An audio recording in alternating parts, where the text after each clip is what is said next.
So that thing you were talking about with that we had mentioned in one of the shorts last month about Benjamin Franklin and context and whatnot. Context and the weight of words and the weight of statements and stuff and how they're viewed and measured differently based on who says them and at what time. Kind of leads me to that little story about Tulsi Gabbard suing Hilary Clinton for $50 million for a defamation lawsuit. Oh, I didn't hear about that. You didn't hear about this? No. So did you hear that Hillary Clinton called Tulsi Gabbard a Russian asset?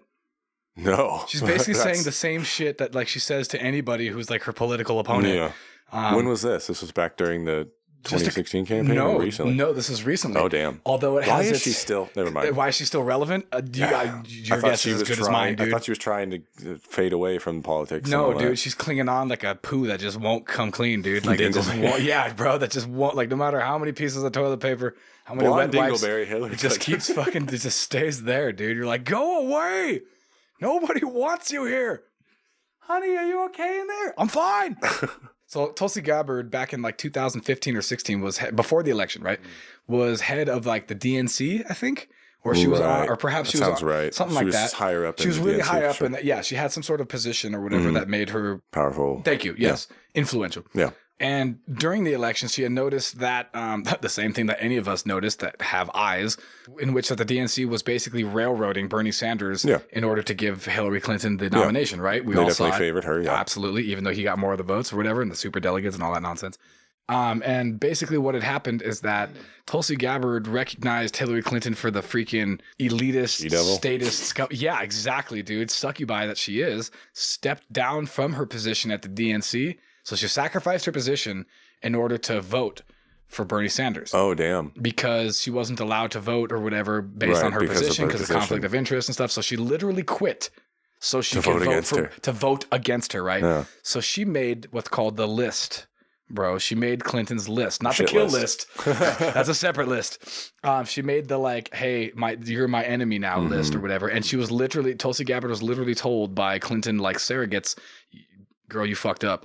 This slight will not go unremembered or whatever. Yeah. And, you need to look over your shoulder from now and forever politically and probably in real fucking life. Mafioso shit of oh, you fucked up. So anyway, with all of that in the past or whatever, and then Tulsi Gabbard was, and still is, running for the Democratic ticket, right? And so then Hillary Clinton came out and basically just said with no evidence that Tulsi Gabbard was a Russian asset. And she didn't even say Tulsi Gabbard. She said, I think one of the Russians are grooming her, a candidate that's up there, and it's a Russian cutout. And then later they were being Clinton's chief of staff person, a staffer on her, a high up person on her campaign was having a conversation, the same kind of conversation where the interviewer brought up that exact point. And she was saying are you talking about Tulsi Gabbard? And the person's response was, well, if the Russian nesting doll fits, which if anybody knows what a Russian nesting doll is, it's an international known, those tiny little wooden dolls that go from bigger to smaller and they all pile up into one, fit inside each other or whatever, layered.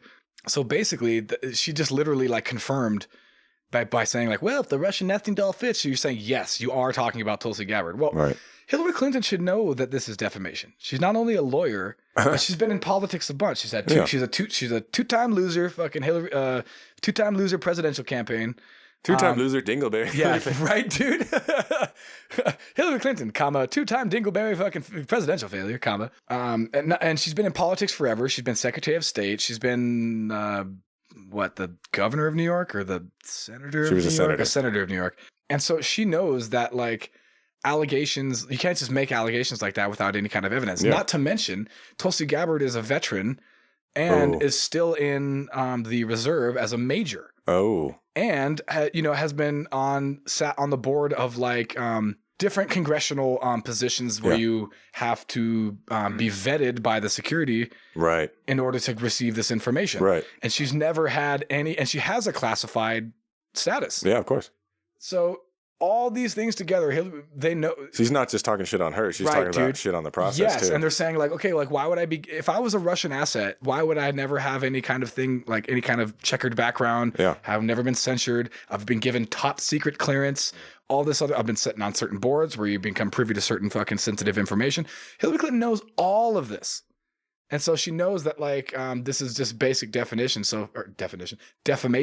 And so she's suing her for $50 million. Now the kick is, what's hilarious is that Hillary Clinton's been attempted to be served this subpoena twice. Yeah, but she keeps slipping away. But she keeps having her fucking secret service tell Tulsi's fucking people who are to fuck off, which is hilarious. Like, which I went through some stuff like that with. You can't serve somebody, so they never really got it. Yes, dude. And so we had to hire a professional server, dress up like a normal civilian. Well, they're all civilians, but you know what I mean? Like dress up like an average Joe, make like an appointment for like a chiropractic.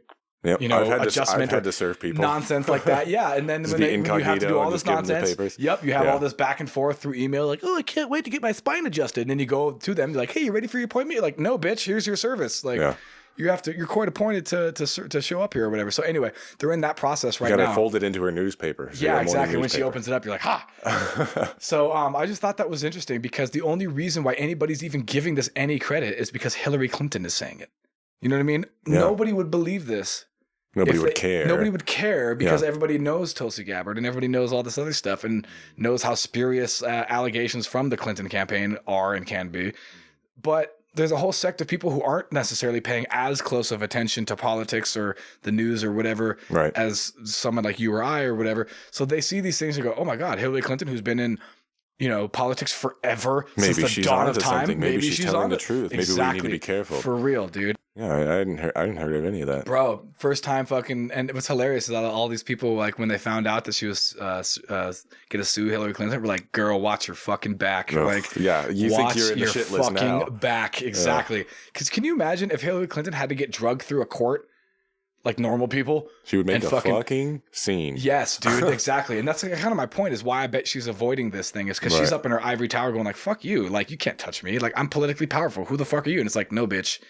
This is the American justice system. It's supposed to touch everybody. I am above the law. I am above the law. Dude, $50 million ain't shit for her. No, she could pay that no, exactly. It's about the embarrassment that she would have to, the shame, the humiliation that she would have to feel being drugged from her fucking ivory tower through the fucking American court system like every normal person.